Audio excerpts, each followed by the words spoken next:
It's Roshni here and welcome back to my channel. तर सगळ्यात प्रथम सगळ्यांना पडलेला प्रश्न असा की तू एवढा दिवस कुठे गायब होती, तू एवढा दिवस काय करत होती, तू का नाही व्हिडिओज अपलोड केले। तर त्याचं एकमेव कारण असं की तुम्हाला जसं तुम्ही माझे यूट्यूबचे माझी फॅमिली आहात तर तुम्हाला माहितीच आहे की मी कॉलेजमध्ये पण आहे, माझं एज्युकेशन पण चालू आहे, साईड बाय साईड मी जॉबसुद्धा करते। तर एवढ्या सगळ्या बिझी शेड्यूलमधनं मला खरंच वेळच भेटला नाही व्हिडिओ पोस्ट करण्यासाठी।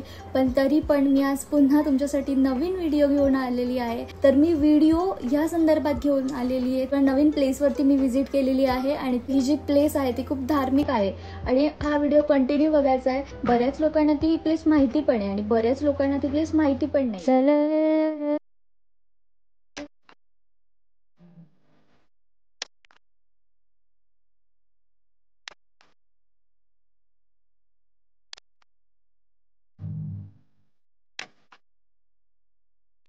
तर आज आपण चाललेलो आहोत पुणे नगर जिल्ह्याच्या सीमेवर असलेल्या एका छोट्याशा गावात ज्याचं नाव आहे निघोज गाव। आणि निघोज गावामध्ये फेमस अशी एक गोष्ट आहे ज्याला म्हणतात रांजण खळगे। आणि रांजण खळगे हे काय आहे मी ते तुम्हाला पुढे सांगणारच आहे। ह्या गावामध्ये जे स्थानिक लोक आहेत ना ते रांजण खळगेला कुंड असंही म्हणतात। मी पुण्यावरनं ट्रॅव्हल केलं होतं, त्यामुळे पुण्याहून हे ठिकाण सुमारे 90 किलोमीटर अंतरावरती आहे।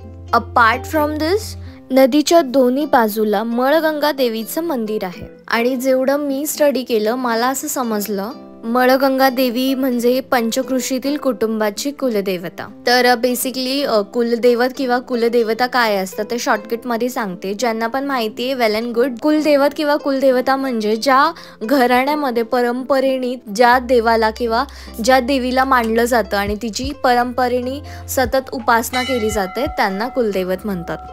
मंदिरात प्रवास करायच्या आधीच मंदिराच्या डाव्या साईडला हे छोटंसं गणपतीचं असं मूर्तीचं एक सुंदर असं मंदिर, छोटंसं मंदिर आहे असं बांधलेलं इकडे। अप्रतिम असं हे मंदिर आणि ह्या मंदिराच्या गाभ्यामध्ये मळगंगा ह्या देवीचं स्थान आहे। इकडे ह्या देवीच्या भेटीला बरेच भक्त येतात। जेव्हा नवरात्री येते म्हणजे जेव्हा घट बसतात त्यावेळेस या देवीच्या मंदिरात खूप मोठा असा उत्सव साजरा केला जातो। इथे रात्रीचे भजन, कीर्तन, खूप जास्त कार्यक्रम केले जातात। अख्खं मंदिर आणि जे पण भक्त त्या भेटीसाठी येतात त्यांच्यासाठी राहण्याची, खाण्याची, पिण्याची सगळी सोय नवरात्रामध्ये इथे केलेली असते।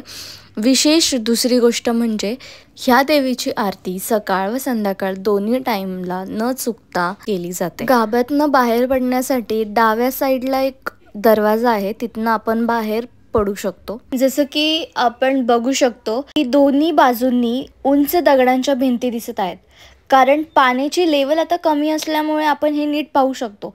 परंतु पावसाळ्यामध्ये तर ह्या दगडांचे आकार आणि जे शिल्प आहेत ते आपण पाहूच शकणार नाही, एवढं पावसाळ्यात इथे पाणी जमा होतं। तर जे आपण आता बघत आहोत याला रांजण खळगे असं म्हणतात। आता रांजण खळगे काय असतात ते मी थोडक्यात सांगते।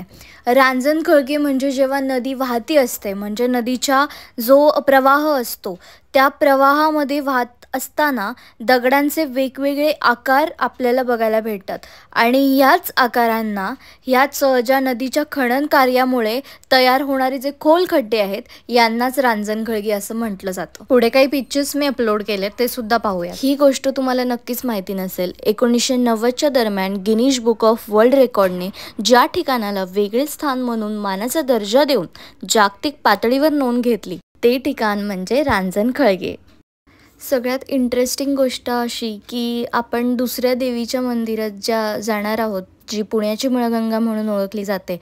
तर तिथे झुलता पूल आहे, तर आपण त्या झुलत्या पुलावरनं चालत या दुसऱ्या मंदिराच्या भेटीसाठी येत असतो। मध्ये जो झुलता पूल आहे तो दोन्ही जिल्ह्यांना जोडतो, नगर आणि पुणे।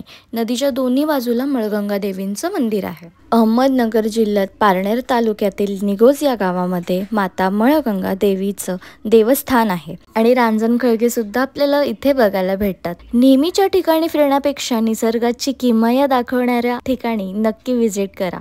निसर्ग पाहत राहा, फिरत राहा आणि शिकत राहा। तर नक्कीच मला असं वाटते आणि नक्कीच माझी अशी इच्छा आहे की तुम्हाला जर व्हिडिओ हेल्पफुल वाटला तर तुम्ही माझ्या चॅनलला सबस्क्राईब करा, म्हणजे जे पण मी नवीन नवीन व्हिडिओज अपलोड करेल ते तुमच्यापर्यंत पोहोचतील।